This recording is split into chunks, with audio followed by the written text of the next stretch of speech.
As Agent Dale Cooper would say, I like it black as midnight on a moonless night. Oh, damn fine coffee. So welcome back, Alipers. We're going to do more alip. Have to. You guys have been amazing out there. Just before I started my alip 2 reaction videos, I was on about 8.5, 9,000 subscribers, and I think today I'm currently on about 15,000. You guys are amazing. Thank you very much. If you haven't done so already, hit the subscribe button, click the notification bell, because I will definitely be doing more alip. Now, of course, I also do other reactions, so from time to time you will see other artists appearing on the channel. I've done different breakdowns.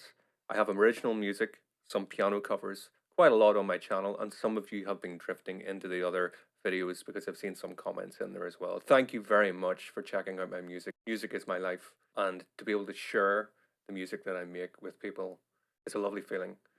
So I'd greatly appreciate you taking the time to head over and check some of it out if you've got some spare time.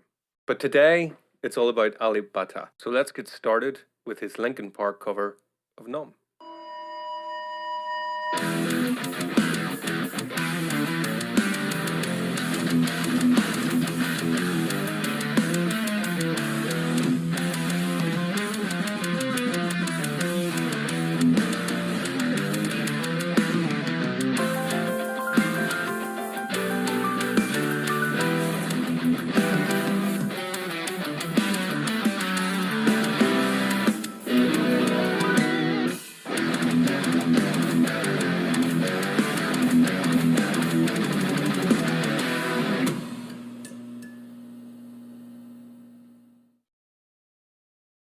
Go.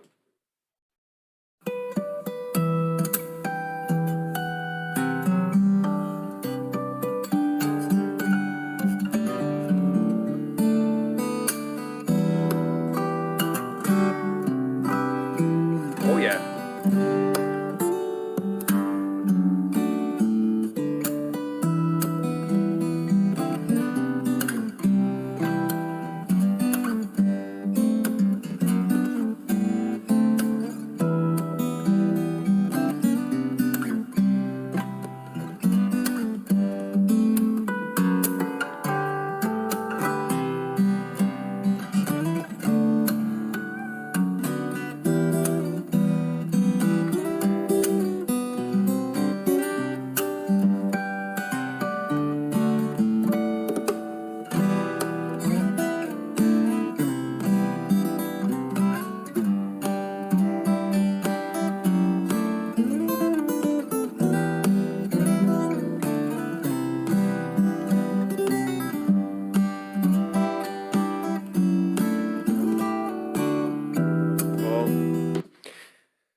Whew. Do you know, something that really comes across in this is how relaxed he is. You know, if you watch all of his movements with his right hand and his left hand, even his body language, his shoulders, everything really laid back.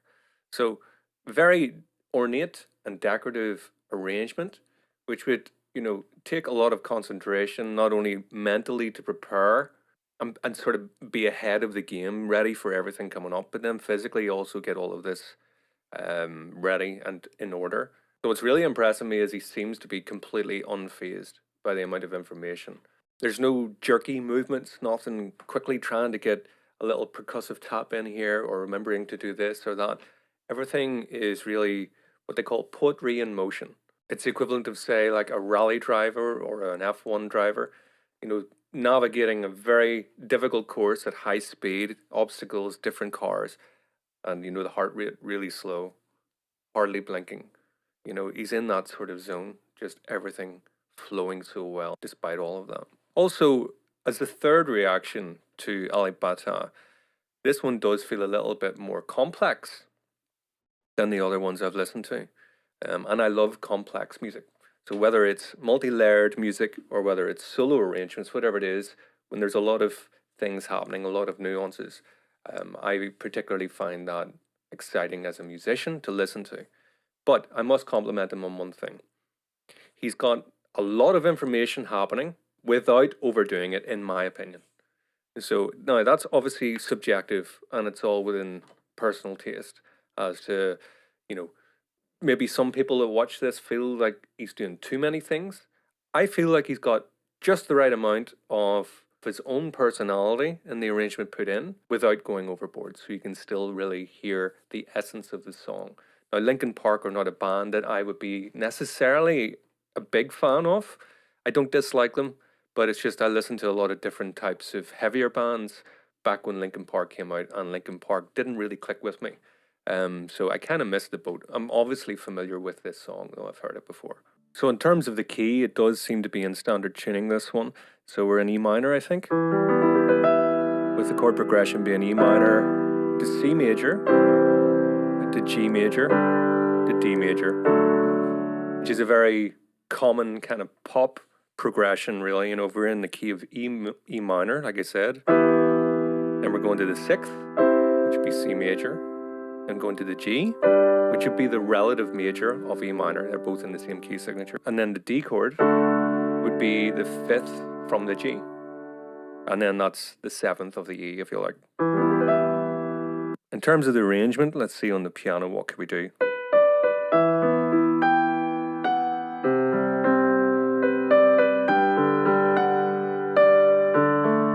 So a very sort of basic interpretation of it. But if I was maybe doing an improvisation on this, maybe in the style of alip, this is probably going to go horribly wrong.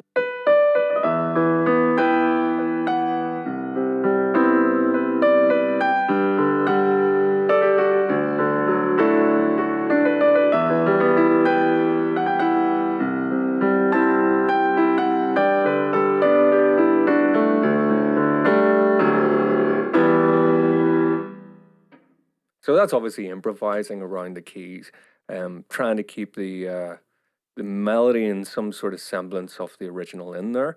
But obviously on the piano, it's a little bit different the way you translate it, because you have the extended range. So, and you could argue that it's easier in a way. In the guitar, you obviously have to think outside the box a little bit in terms of how to do it. I do enjoy some of the raking that he's doing, you know, which is this sort of technique across. I'll grab the guitar. So he's got this thing where he's raking across the strings like this here and hitting harmonics, you know. This kind of thing where you're fretting the note, say there, which would be a D, and then playing the octave above that. So you can kind of get... if you've seen the guitarist Paul Gilbert, it's the first time I really seen that. There's a great song, I think it's called Viking Kong. It's been a lot of years since I've heard him playing it.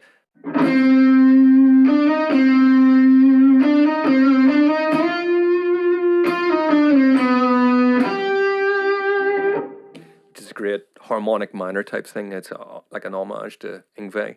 But he does that same sort of technique where he plays the melody up. I think it's on the second verse.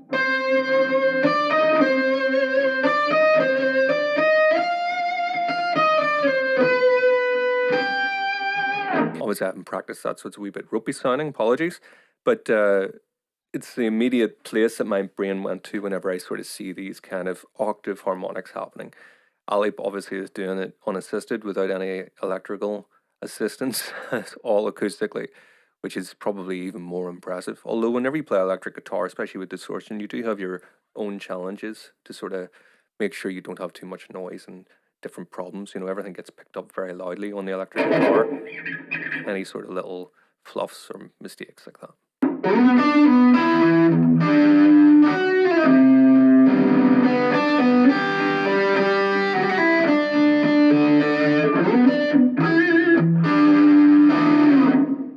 Sorry, getting carried away. Let's continue.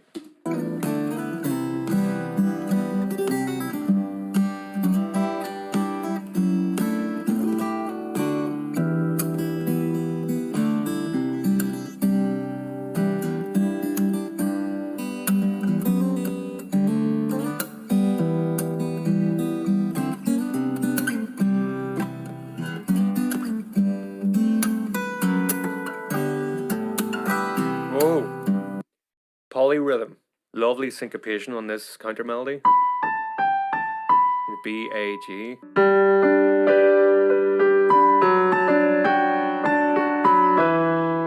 Great great groove on that. I think that's what it is. So chord progression there, I think, is G. Should be a D chord with an F sharp bass. Da da da, goes to C.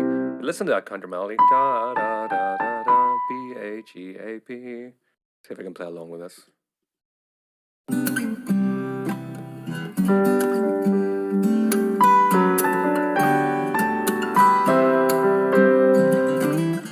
Lovely.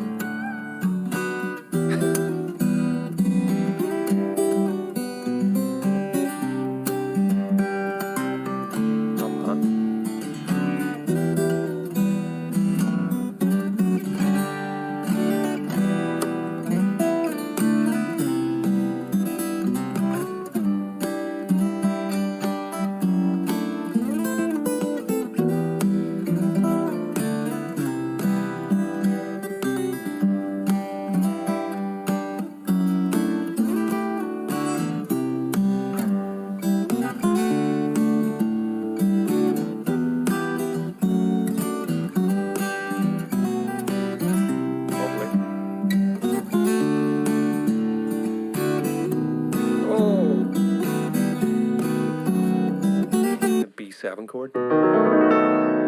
Lovely chord.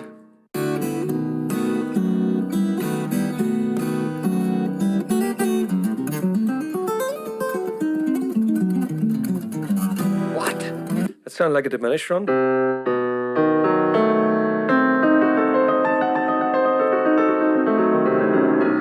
Maybe not those exact notes, but something like that. Really wasn't expecting that. That's not in the song, sure it's not. That was lovely. Where's he starting on that one?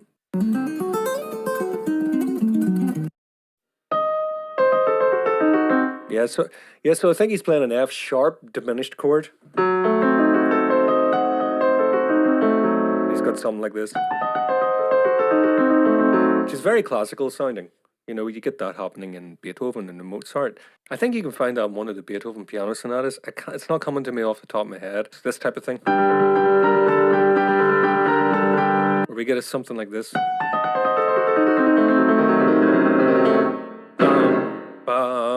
Is it the hammer clavier maybe? Can't think of it. Okay, let's push on.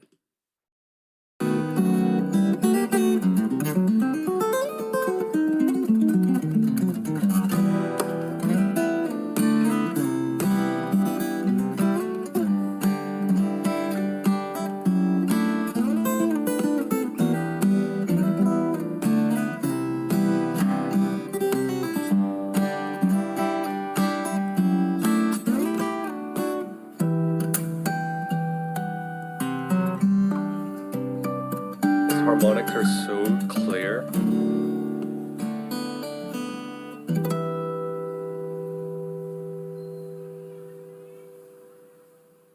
I love that you can hear the ambient noise in the background. Kids playing, lovely. So yeah, there's lots of different things going on. You know, we talked about the harmonics where you maybe be fretting a note, tapping it maybe an octave higher, but he has the other ones where he's maybe just finding them on their own. You know, so everything below this note, doesn't matter what he's doing on that string. It's redundant because the higher note wins, really. You know, he's got that technique really down there where he's using that kind of thing instead of using the right hand and using the thumb. So I hope you enjoyed the video, guys. Don't forget to like and subscribe and click the notification bell for more videos. I'll see you all again very soon.